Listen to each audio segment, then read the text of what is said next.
아담이 그의 아내 하와와 동침하매 하와가 임신하여 가인을 낳고 이르되 내가 여호와로 말미암아 득남하였다 하니라.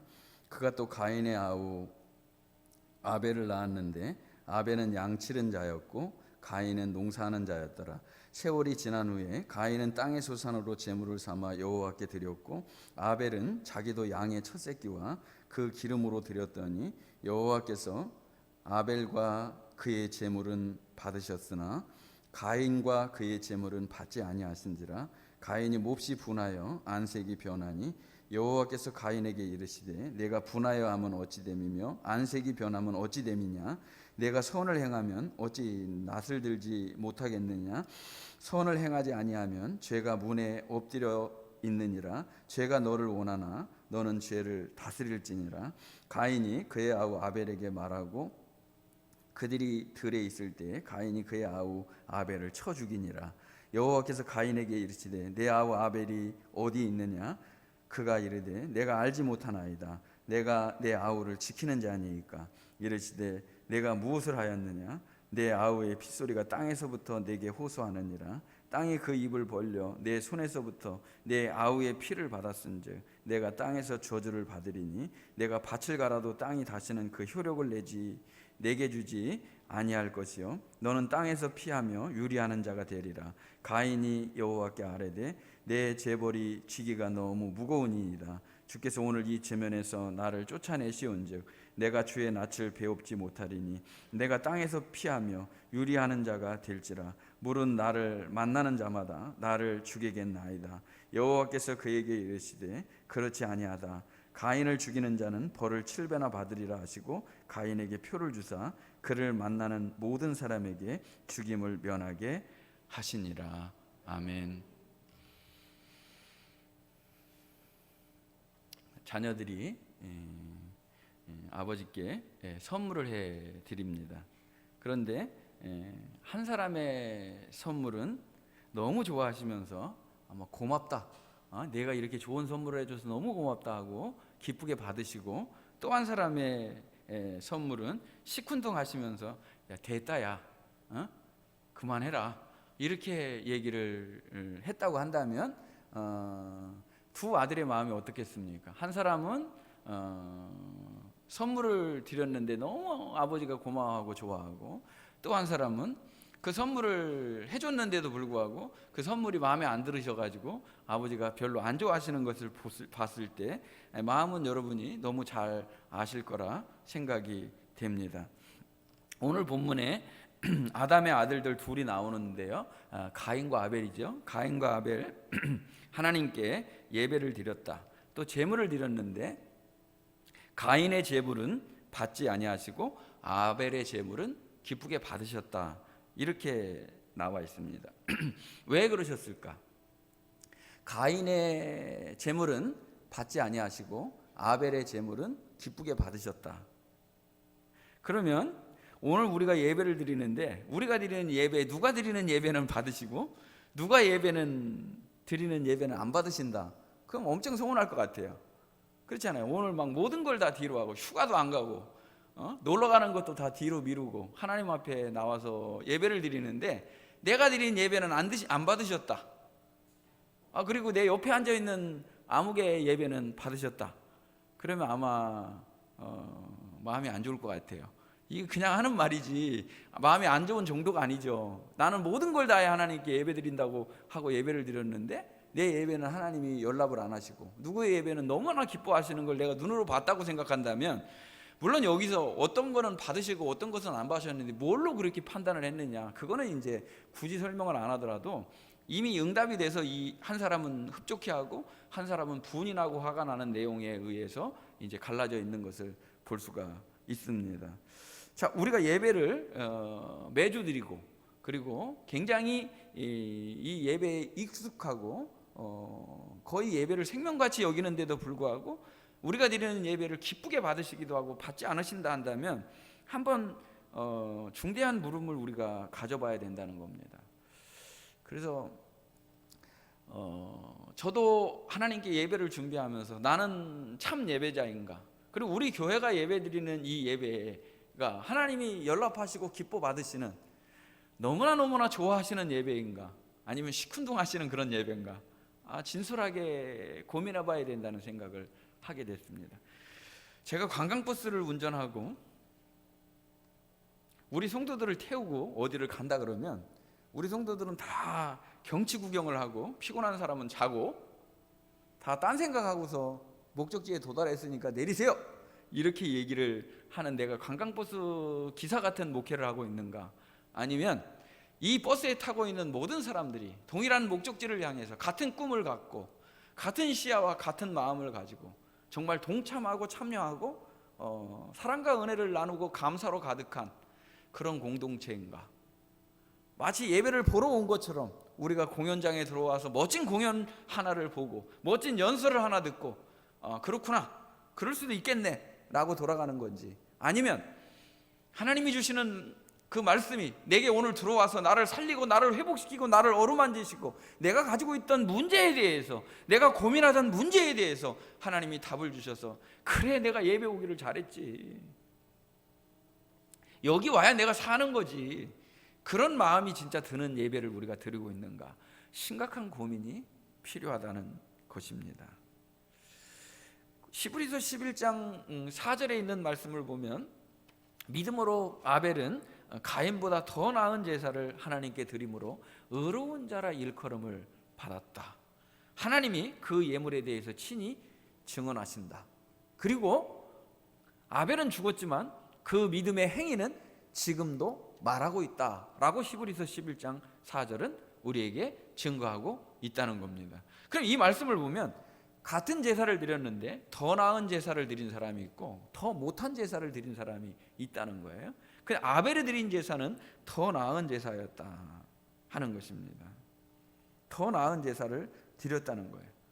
우리가 드리는 예배가 하나님이 연락하시는 더 나은 제사인가라는 고민이 분명히 필요하다는 거예요.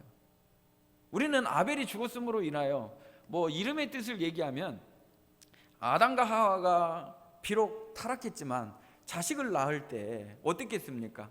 첫 자식을 낳을 때 굉장한 기대와 굉장한 그 마음속에 기쁨을 가지고, 아픔이 있었지만 기쁨을 가지고 가인을 낳았을 겁니다. 그래서 가인에 대한 기대가, 우리가 첫 것에 대한 기대가 있잖아요.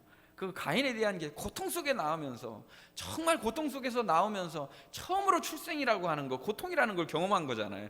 여러분 이해가 되시는 거죠? 처음 출생하면서 아픈 그 고통을 이제 경험을 하게 됩니다. 그런데 생각보다 이 첫아들을 낳고 첫아들을 기르면서 자기가 가졌던 기대와 소망만큼 아들이 따라주질 않는 거예요. 그 얼마 지나지 않아서 이제 아벨이라고 하는 둘째 아들을 낳습니다. 이름의 뜻을 추적을 해보니까 참 묘하더라고요.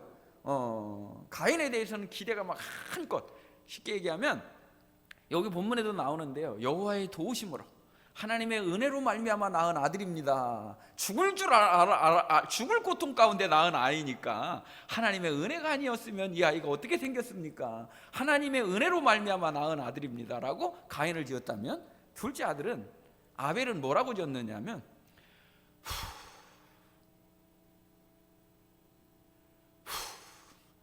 이 어디 나오는 단어냐면 전도서에 보면 헛되고 헛되고 공허하다는 거, 숨 쉬는 것처럼, 숨을 한번 몰아쉬는 것처럼 그렇게 사는 게 인생이 아닌가, 인생이 뭔가 하고 둘째 아들의 이름을 아벨이라고 줬어요. 첫 아들에 대한 실망이 표현되어 있을 수도 있고, 또 어떻게 보면 예언적인 이름이죠. 아벨이 젊어서 그의 인생을 마감하고 하나님께 가는 그런 후하는 내용일 거라 생각을 합니다. 아벨은 비록 한숨을 쉬는 것처럼 짧은 인생을 살았지만 그의 믿음은 오늘도 우리에게 교훈을 주고, 더 나은 제사가 무엇인지, 의로운 길을 걸어간다고 하는 것이 어떤 것인지를 오늘 우리에게 말씀해 주고 계시는 것입니다. 오늘 우리 사랑하는 성도들이, 저는 오늘 하나님이 받으시는 참 예배를 드리고 싶고 더 나은 제사를 드리고 싶고, 제가 삶에서 어떤 순간 희생당하고 아파한다 할지라도 저의 믿음은 말할 수 있는 믿음의 증언자로서의 삶을 살기를 소원하는 은혜가 있었으면 좋겠습니다. 그러면 오늘 말씀을 통해서 중요하게 여겨야 될 것은 우리가 전제가 깔리게 되는데 어떤 것이냐면 가인은 자연스럽게 농사를 짓는 직업을 가졌고요. 아벨은 양치는 직업을 가졌다는 거예요. 그래서 가장 오래된 직업은 역시 농사와 목축업입니다. 그래서 농업과 목축업인데 이 두 아들이 각자 익숙한 것으로 자기가 가지고 있는 것으로 하나님께 예배를 드렸다는 겁니다. 근데 가인의 곡물 제사는 하나님이 받지 않으시고 아벨의 양을 드리는 피의 제사는 받으셨다는 거예요. 근데 많은 사람들이 여기서 이제 오해를 하게 됩니다. 그리고 우리의 선배 목사님들께서 그렇게 가르쳤습니다. 아벨의 제사는 피로 예수 그리스도의 보혈의 공로로 드린 제사이기 때문에 하나님이 받으셨고, 또 가인의 제사는 곡물 제사였기 때문에 피가 없는 제사였기 때문에 하나님이 받지 않으셨다. 저도 어렸을 때 그렇게 말씀을 많이 배웠습니다. 그래서 우리가 그 보혈의 은총을 가지고 하나님께 예배드려야 되는 건 맞지만, 과연 그러면 곡식으로 드렸기 때문에 예배를 안 받고 그리고 피로 드렸기 때문에 예배를 받으셨는가? 그렇지는 않아요. 성경에 있는 말씀을 전체적으로 종합해 보면 이미 가인과 아벨이 예배를 드릴 때는 제사법이라고 하는 5대 제사가 있잖아요. 번제부터 시작해서 소제까지 이르는 5대 제사가 있는데 이 5가지 제사법이 아직 제정되기 전이라는 거예요. 명문화되지 않았다는 거예요. 그래서 제사를 어떻게 드려야 되는지 그 폼이 없었다는 거예요. 그런 상황에서 그거를 피의 제사가 아니었기 때문에 이 제사는 안 받은 거다, 이렇게 우리가 얘기하기는 어렵다는 거예요. 그리고 더 자세하게 성경 말씀을 보면은요, 레위기 2장 1절에 보면 소제를 드릴 때 어떻게 드려야 되는지를 말씀하고 있는데요, 누구든지 소제의 예물을 여호와께 드리려거든 고운 가루를 만들어서 고운 가루로 빻아서 그 예물에다가 기름으로 하나님께 예배를 드린다. 레위기 2장 1절에 소제에 대한 기록이 있습니다. 근데 소제에 여러 가지 특징들이 있는데요, 5가지 제사법을 지금 할 수는 없고 소제에 여러 가지 특징이 있는데 그것은 어떤 거냐면, 소제가 갖는 가장 중요한 의미는 감사입니다. 하나님께서 베풀어 주신 은혜에 대한 감사가 없는 제사는 소제가 아닌 겁니다. 소제에서 절대로 빠져서는 안 되는 게 감사하는 마음으로 드리는 거라는 거예요. 그럼 우리가 드리는 이 예배도 주께서 날 위해 죽으시고 날 위해 다시 사셔서 영원한 천국에 소망을 주시고 내가 새 생명으로 살아가는 거에 대한 감사가 있어야 되고, 오늘 이 자리에 나온 감사가 있어야 되고, 지킬 수 없음에도 불구하고 하나님께 나와 예배드리는 감사와 감격으로 예배드리면 그게 소제라는 겁니다. 그런데 이 소제의 제물을 왜 곡식 그대로 드리지 않고 고운 가루를 내어서 빻았겠는가? 결국은 예배는 자아가 부서지는 것이고 내 뜻을 주장하고 내 뜻을 관철시키기 위해서 예배드리는 것이 아니라 하나님의 뜻이 내게 들어와서 그 뜻대로 사는 것을 결단하는 것이 예배가 돼야 된다는 것입니다. 그러니까 내가 언제까지나 내가 가지고 있는 생각으로 살기를 원하고 그 뜻대로 다 이루어지는 게 하나님이 좋은 하나님으로 그렇게 하나님을 정형화된 틀로 만들어서는 안 된다는 겁니다. 고운 가루를 내서 나는, 내 생각은, 내 자아는 부서지고 하나님의 뜻이 서는 것이 온전한 소제라는 것입니다. 그래서 이 소제라는 걸 민하라고 말하는데요, 가만히 보세요. 지금 창세기 4장에 나와 있는 이 제사라고 하는, 제물이라고 하는 단어를 다 뭘로 쓰고 있다는 거예요? 소제라는 말로 쓰고 있다는 겁니다. 이제 증명이 되죠. 이것이 피의 제사가 아니기 때문에 안 받은 것이 아니라 다른 이유가 있었다는 거예요. 이건 민하라는 거예요. 이 제사 자체를 제사법에 의해서, 방법에 의해서 한 게 아니라 여기 지금 드리고 있는 이 제사의 목적이 두 사람 다 감사로 제사를 드렸다는 의미를 말하고 있는 겁니다. 그런데 누구의 감사는 받고 누구의 감사는 받지 않았느냐 하는 거예요. 무슨 차이일까요? 정말 중요한 차이가 있다는 거예요. 존 슈스턴 감독의 천지창조라고 하는 영화가 있습니다. 천지창조라는 영화가 있는데요, 이제 영화도 한 번씩 이렇게 보면은 좋아요. 좋은 영화들은요. 근데 천지창조라고 하는 영화가 있는데 그 짧게 지나가는 그 영화의 장면들이 있습니다. 근데 가인과 아벨이 뭐 예배를 준비하는 내용이 나옵니다. 예배를 준비하는 내용. 우리 뭐 지금 오늘 또 예배 끝나고 나서 떡을 다 이렇게 1분기 결산하면서 전도하신 분들, 전도자들 다 나눠주기 위해서 떡을 막 해서 집사님들이 포장하고 그러는 거를 느꼈어요. 예배 드리기 전부터 이미 우리는 예배 전에 많은 준비들이 이루어지게 되죠. 막 집에서부터 이미 많은 준비를 뒤로 해서 많은 헌신들을 통해서 우리가 예배 드리게 됩니다. 근데 천지창조에 보면 가인과 아벨도 예배를 위해서 준비하는 내용이 나와요. 근데 잘 들으셔야 됩니다. 영화라고 생각하지 말고 들으셔야 됩니다. 어떤 거냐면 아벨은요 양떼가 이렇게 쫙 있는데요, 양떼 중에서 가장 좋은 거를 고릅니다. 흠 없고 티도 없고 누가 가르쳐주지 않았는데도 제일 좋은 거를 고르는 거예요. 양떼 중에서 정말 보기 좋고 아주 튼튼하고 건강하고 이미 하나님 말씀을 배우고 공부한 것처럼 흠 없고 티 없는 것으로 골라서 그것으로 정성을 다해서 그 양을 잡아서 하나님께 예배드릴 준비를 하게 됩니다. 근데 아벨은 그렇게 드렸는데 가인은 예배를 드리는데 곡물을 준비하는데 이제 그 곡물 바구니를 들고 올 거 아니에요. 들고 오다가 무슨 생각인지 이게 너무 많았던 것 같아요. 내가 생각할 때 이 곡물이 너무 많은 것 같아요. 그러니까 이 곡물을 다시 가져다가 덜어서 내놓고 별로 충격 안 받으시는데 곡물을 덜어서 내놓고 그걸 가져다가 하나님께 예배드린 거예요. 이 영화의 장면이 누가 뭘 보고서 한 것처럼 사실이라면 이 예배가 어디서부터 판결이 났다는 걸 알 수가 있죠. 드리는 사람의 마음 중심부터 차이가 많이 난다는 걸 알 수가 있다는 거예요. 무슨 차이일까요? 재물이 준비될 때 이미 마음에서 결정적 차이가 났다는 거예요. 그 뭡니까? 이 마음에서 결정적 차이는 무엇입니까? 하나님이 전부이고 하나님이 첫째이고 하나님이 우선이고 하나님이 제일인 것이 마음으로 이미 표현이 됐다는 거예요. 이 재물을 준비하면서 나는 하나님이 첫째입니다, 하나님이 제일입니다, 하나님 우선입니다라는 게 이 재물을 준비하면서 이미 표시가 났다는 거예요. 근데 한 사람은 하나님보다 하나님이 주신 선물이 첫째였던 거예요. 그러니까 재물을 덜었다는 거예요. 재물을 덜었다는 의미는 하나님은 나에게 복을 주셨지만 이 복이 더 큰 거예요. 나는 눈에 보이는 떡이 더 큰 거예요. 그럼 가장 좋은 예물은 뭘까요? 우리가 아주 적나라하게 가장 좋은 예물은 뭘까요? 그게 저의 마음속에 와닿습니다. 오늘 본문 4절에 있는 말씀을 보면 이런 말씀이 나옵니다. 아벨은 자기도 양의 첫 새끼와 그 기름으로 드렸더니 여호와께서 아벨과 그의 제물은 받으셨다. 제물만 받으시는 게 아니라 누구도 받으셨다는 거예요. 아벨 드린 사람의 마음도 그 사람도 받으셨다는 거예요. 여기서 진짜 중요한 거죠. 내가 드리는 이 예물에는 내 마음이 있어야 되고 마음뿐만 아니라 내가 거기 들어가 있어야 된다는 거예요.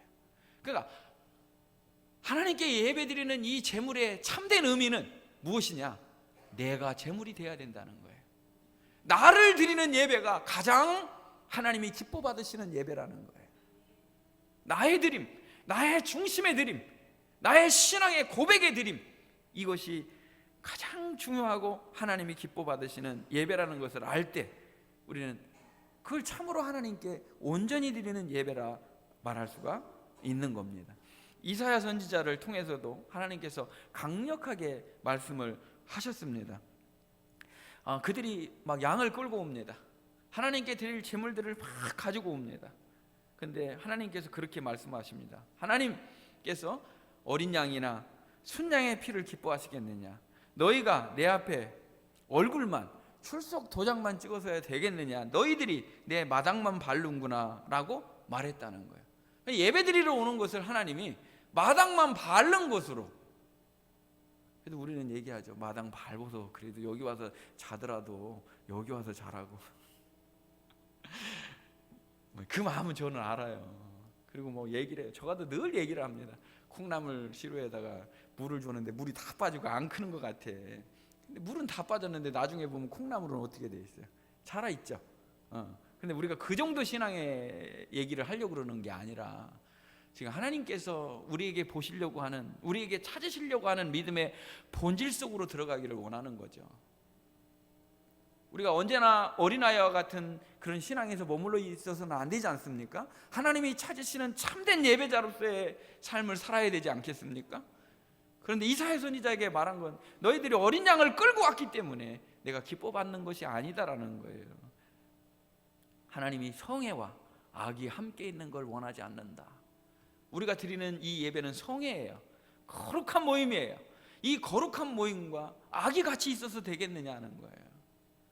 너희 손에는 피가 묻어 있다 말씀합니다. 그렇기 때문에 우리가 지탄받는 거 아니겠습니까? 주일의 삶과 나머지 주일 아닌 나머지 요일들의 삶이 예배 드리는 이 공간에서의 삶과 세상 속에서의 삶이 다르기 때문에 지탄받는 거 아니겠습니까? 이사야 선지자를 통해서 하나님이 말씀하시는 것은 무엇입니까? 어디가 되든지 참 예배자의 삶을 살고 여기 와서 성회로 모일 때 그 예배가 가장 강력한 하나님께 기쁨 드리는 예배가 된다는 것입니다. 삶과 예배가 따로따로인 그런 삶을 말하는 게 아니라 삶이 우리의 삶을 예배가 끌어가고 그 예배를 다시 삶으로 살아내는 이런 예배를 하나님이 찾으신다는 거예요. 우리가 뭐가 필요할까요? 지금 예수 없으면 나는 아무것도 아닙니다. 예수님의 은혜 아니면 살 수가 없습니다. 주여 저를 붙들어 주시옵소서. 이 예배를 통해서 그렇게 우리가 하나님께 고백드려야 되지 않겠습니까? 지난주에 우리 앞에 계시는 우리 장로님이 막 식사를 하시자고 해서 제가 식사를 했는데 몇 번 제가 그런 거 다음에 먹겠습니다 해도 어른이 또 말씀하시는데 그래서 제가 이제 밥을 먹게 됐는데 참 은혜로운 말씀을 두 가지나 한꺼번에 들었습니다. 근데 그런 말씀을 예배를 드릴 때마다 몇십 년 동안 우리 장로님은 같은 기도를 드리신대요. 하나님, 제가 이 땅에 있어야 될 존재 이유가 분명하면 이 땅에 남겨두시고 제가 하나님 말씀에서 조금이라도 어긋나거나 하나님의 뜻에서 벗어나면 당장 지금이라도 저를 데려가 주시기를 원합니다. 그렇게 기도하시면서 하나님 정말 뜻대로 사는 삶을 구한다라는 그런 말씀을 제가 들었습니다. 그리고 이제 전도에 대해서 말씀하시면서 이제 85세가 되셔서 전도를 하시면서도 지금 전도를 하시면서도 많은 거를 느끼시는 얘기를 전도 현장에서 겪으신 얘기를 제게 들려주셨습니다. 그러면서 이런 말씀을 하시더라고요. 그 전에 막 어려운 사람들이 전도하라고 전도에 헌금을 하고 전도에 물품을 대고 막 그렇게 했다는 거예요. 근데 그 사람들이 전도에 물품을 대고 전도에 헌신하고 선교회에 들어와서 막 일을 하니까 하나님이 은혜를 주시고 복을 주셔서 부자가 되고 빌딩을 사고 굉장히 잘 됐다는 거예요. 지금은 어떻게 지내시냐고 그러니까 지금은 교회도 안 가고 선교도 안 하고 물질도 안 드린다고. 그래서 내가 급하고 내가 하나님을 의지하고 하나님을 붙들고 있을 때 그때가 진짜 예배 드리는 거고 그때가 은혜 받을 때지 겸손하지 못하고 교만한 마음 상태로 내가 잘 됐으니까 괜찮다. 그건 믿음을 버린 거나 똑같은 거다고. 그래서 지금 어려울 때 하나님을 붙잡고 있는 그 모습이 아름다운 거라고 그런 말씀을 하시는 걸 제가 들었습니다. 예배가 하나님 앞에 예배 드리는 예배가 삶은 없고 예배만 드리는 그런 삶이 아니라 우리의 기도도 찬양도 삶도 전도도 우리가 살아가고 있는 모든 모습들 다 그것이 예배 드리기 전 예배라는 것입니다. 예배 드리기 전 예배를 가지고 예배를 지금 드리는 거고 이 예배의 현장에서 다시 우리는 예배를 드리기 위해서 나가는 거라는 거예요. 따로따로가 아니라 따로 국밥이 아니라 같이 어우러진 삶도 예배이고 예배도 삶인 삶을 하나님이 찾으신다는 것입니다.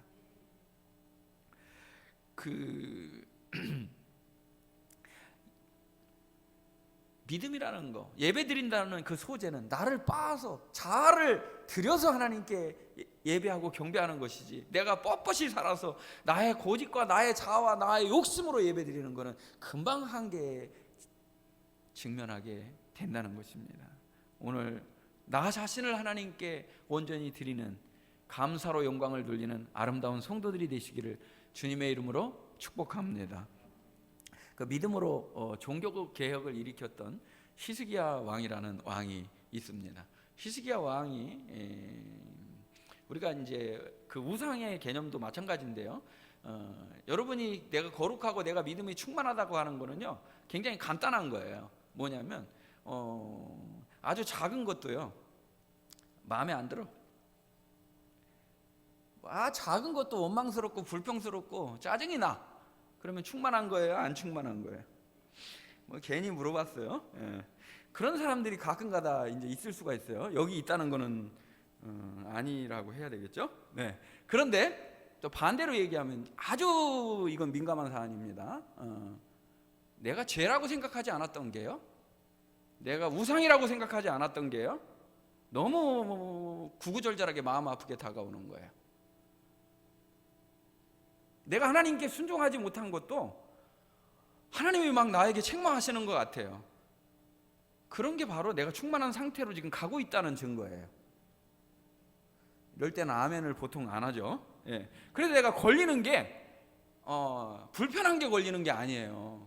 내가 짜증나는 게, 원망스러운 게 없는 게 걸리는 게 아니라요, 하나님이 베풀어 주신 은혜들이 구구절절하게 생각이 나면서 그게 내가 믿음으로 살아내지 못한 것들이 정말 죄송하고 마음 아프고 막 그렇게 생각이 나는 거예요.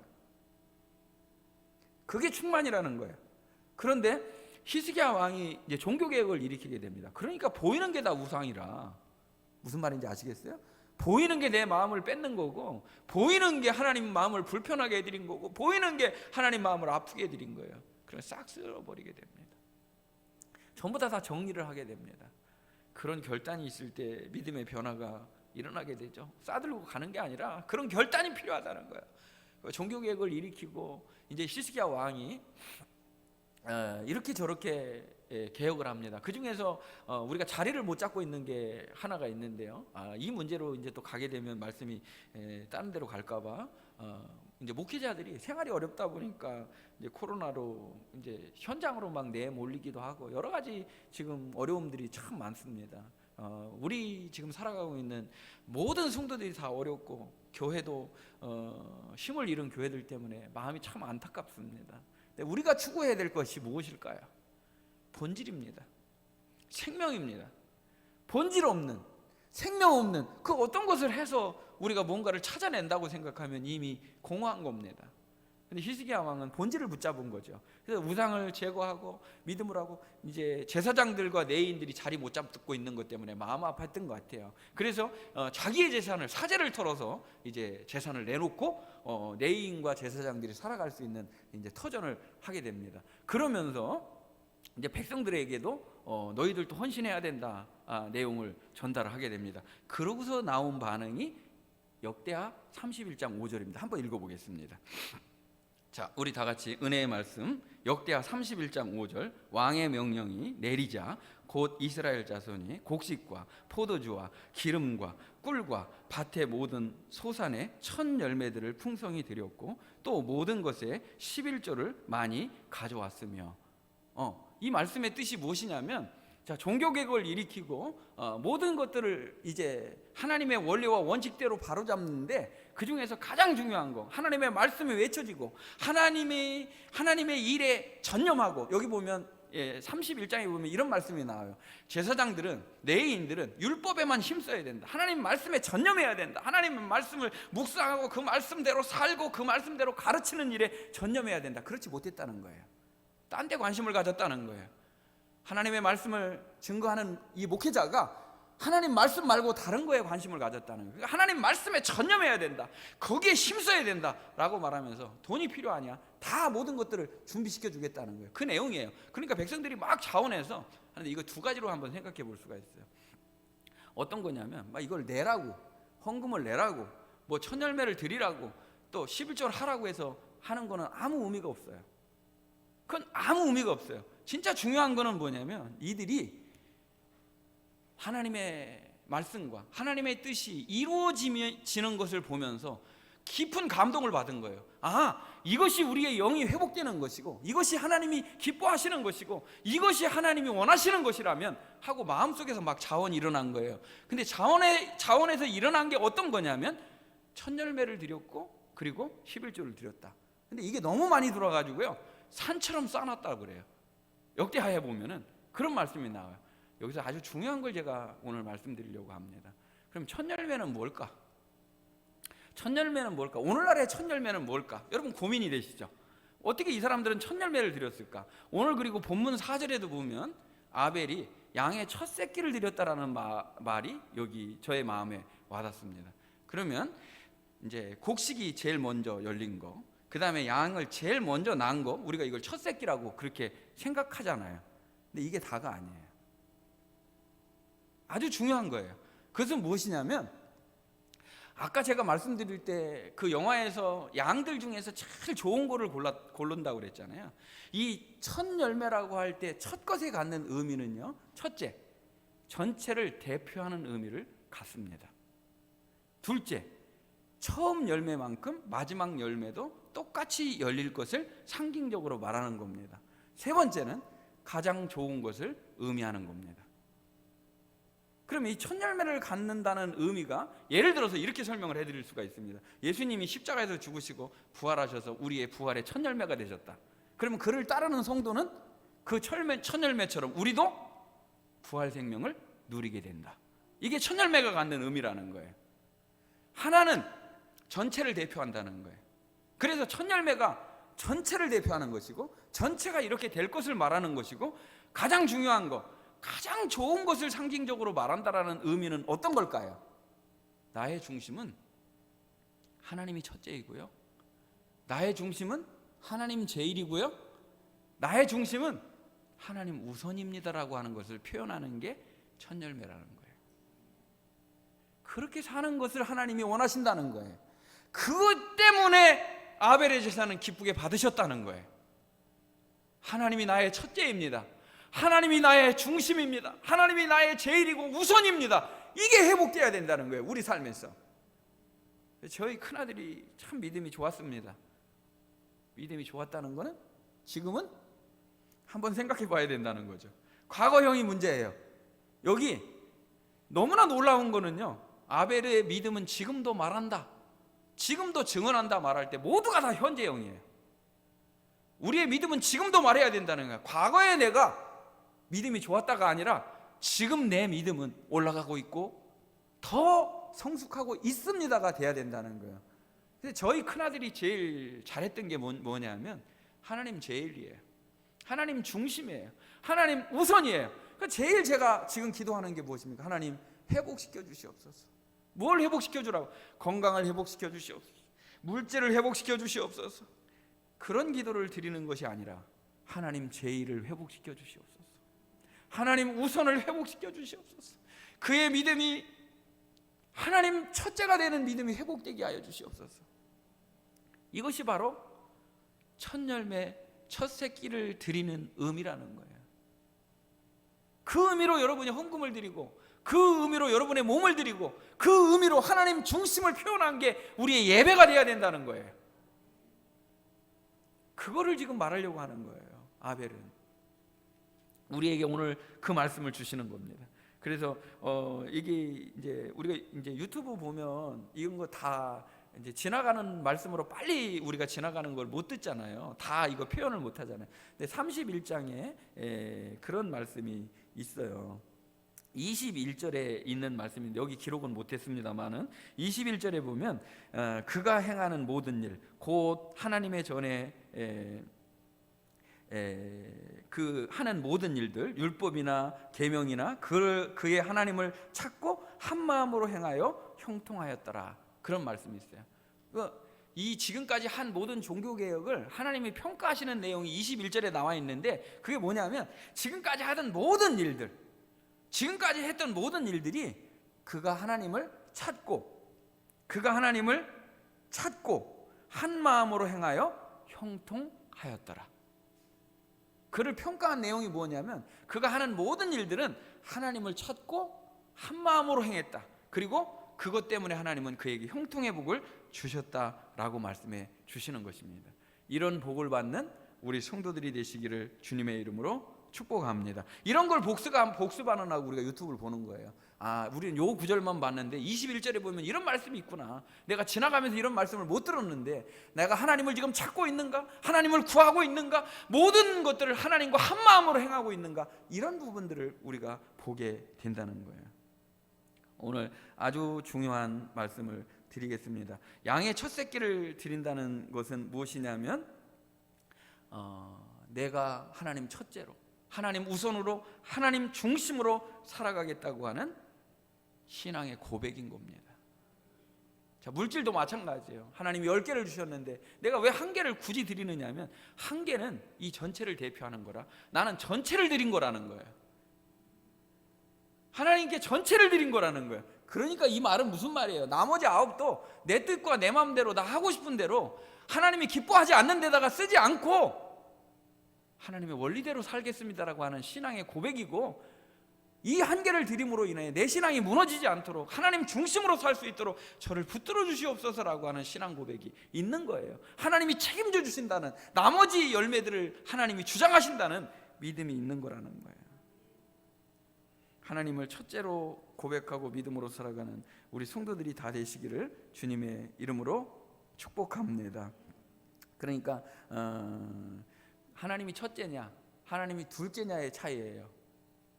아벨은 하나님이 첫째인 거고 가인은 하나님이 둘째인 거예요. 제가 말씀드리잖아요. 3순위는 무순이다. 1순위 아닌 거는 별로, 목사님 이건 얘기 안 할게요.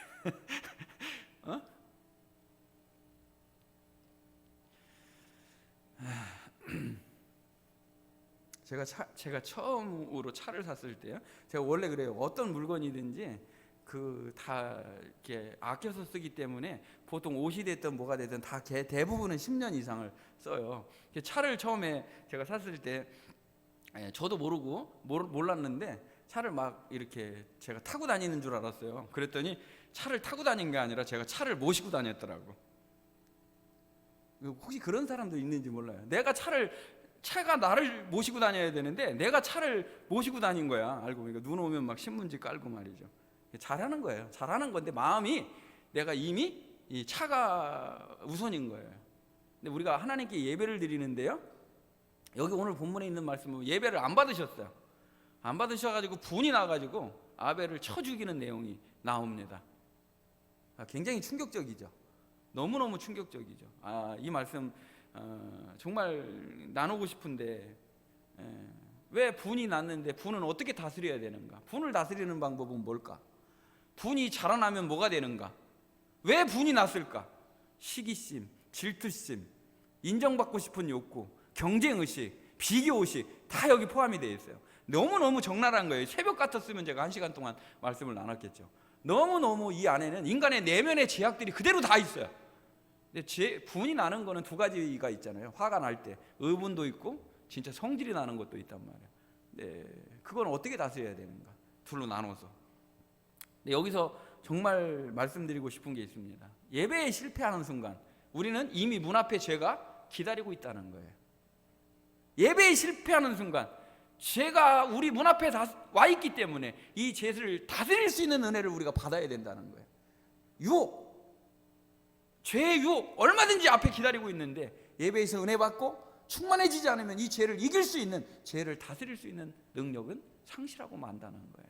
결국은 이 죄가 사람을 죽이는 자리까지 나간 것을 볼 수가 있습니다.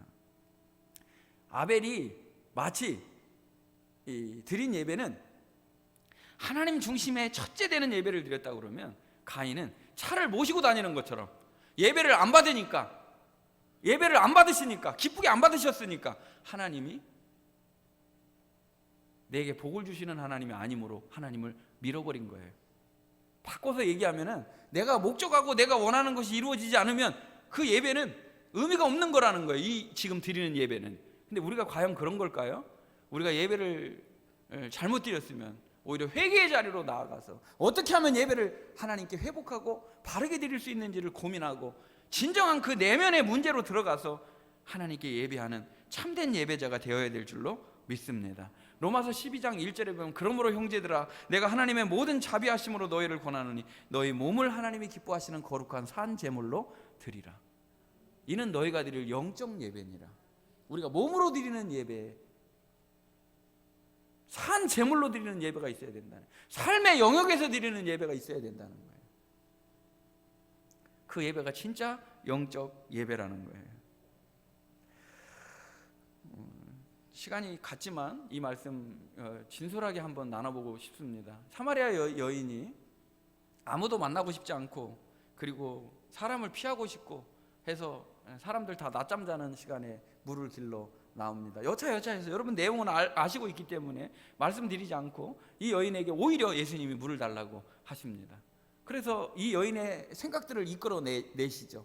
사실 너무나 감사한 거는 버려두지 아니하시고 세상 사람들이 남편 다섯을 뒀다는 얘기가 뭘까요? 이 여인이 막 욕구가 채워지지 않아서 그런 면이라고 여러분 생각하죠. 꼭 그런 것만은 아니에요. 이 여인이 어떻게 보면 이용당하고 버림받았는지도 몰라요. 너무나 이 세상 정말 등지고 싶을 정도로 싫고 아프고 괴로운 게 인생의 날들이었는지도 모른단 말이에요. 그 여인에게 예수님은 찾아가셔서 말을 거시고 그 여인의 내면의 아픔들을 어루만지시는 그 주님의 따뜻한 사랑을 느낄 수가 있습니다. 중요한 거죠. 아주 중요한 거죠. 그래서 결국은 내가 주는 물을 마시면 다시 목마르지만 내가 주는 물을 마시면 영원히 목마르지 않을 것이다. 우리 수준이 그거예요. 영원히 목마르지 않는 물이 있다니까 그 물을 달라는 거예요. 그 물 좀 주세요. 저도 마시게 얘기했다는 거예요. 근데 이 물이 어떤 거예요? 마시는 물입니까? 여러분 흘러가는 물입니까? 생수병에 담겨져 있는 물입니까? 그 물이 아니죠.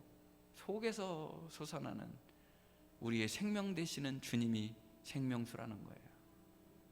예수님이 우리의 영원한 목마름, 갈증, 그 모든 것을 해결해 주실 수 있는 주님이시라는 거예요. 에레미야 선지자가 말하지 않습니까? 두 가지 악을 지었다. 너희들이 두 가지 악을 행했다. 생수의 근원 대신 나 하나님을 버린 것과 물을 저축하지 못할 터지는 웅덩이를 너희들이 판 것이다라고 말하지 않습니까? 그 말이 무슨 말이에요? 하나님 버렸으니까 인생의 만족이 없고 허무와 공허함 속에서 살아가는데 그 하나님을 하나님 되게 하고 예수님을 나의 생명의 주님으로 구주로 모시는 순간 우리의 인생의 갈증, 목마름은 사라지게 될 거라는 거예요. 이 물을 마시는 자마다 다시 목마르지 않는다는 거예요. 속에서 솟아나는 영생하도록 솟아나는 샘물이 있다는 거예요. 그 물을 마신 자는 물동이를 버려두고 이전과 같은 삶이 아닌 다른 삶으로 내가 메시아를 만났다, 내가 예수님을 만났다 하고 예배자의 자리로 나오잖아요. 그러니까 하나님이 바로 지금이 영과 진리로 예배할 때다. 지금도 그렇게 예배드리는 사람을 찾는다라고 말하는 거예요. 내 죄를 회개하고 나의 부족감, 나의 죄성, 예수님 없이는 살 수 없는 나의 인생의 절망을 하나님 앞에 고백하고 주님 나의 주님이 되어주시기를 원합니다. 이제야 나는 주님으로 살 것입니다를 고백하는 예배 말이죠. 예수님은 나의 생명의 주인 되시고 이제는 주님 뜻대로 살겠습니다를 고백하는 예배 말이죠. 그 참 예배자를 찾으신다는 거예요. 오늘 첫 새끼를 드리듯이 첫 양을 드리듯이 우리의 중심이 하나님이 첫째이고 하나님이 제일이고 하나님이 우선이고 내가 제물되기를 원하며 내가 하나님이 찾으시는 참 예배자가 되기를 원하는 그 마음으로 하나님께 나의 모든 죄를 내려놓고 주님 없으면 살 수 없습니다라는 것을 고백하고 하나님 앞에 오늘 이 믿음으로 나아가는 우리 성도들이 되기를 간절히 원합니다. 길이 두 가지 길이 있어요. 가인의 길과 아벨의 길이 있죠. 그리고 사울의 길과 다윗의 길이 있죠. 사울형 인간, 어떤 인간? 다윗형 인간, 어떤 인간? 오늘 성경은 말씀합니다. 가인의 길을 가서는 안 된다. 가봐야 아느냐? 그 길은 멸망길이라는 거예요. 아벨의 믿음의 길을 따라가라는 거예요. 주님의 발자취를 따르고 그 주님과 동행하라는 거예요. 오늘 참 예배자가 되어서 하나님이 기뻐 받으시는 예배를 이 예배에서 또 나아가서 삶으로 하나님께 영광 돌리는 산 제물된 삶을 사는 우리 성도들이 다 되시기를 주님의 이름으로 축복합니다. 하나님 감사합니다. 오늘 또 우리를 부르시고 참 예배자로 찾으시고 우리를 통해 영광 받으실 하나님, 감사와 찬양과 영광을 올려드립니다.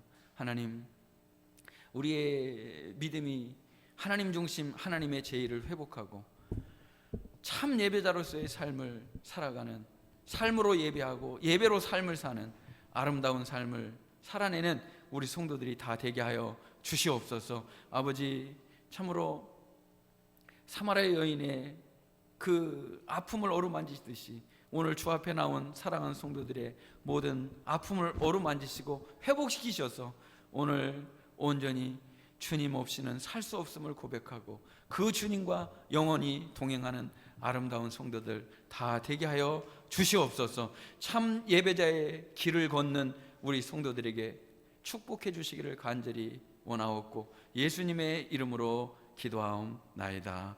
아멘.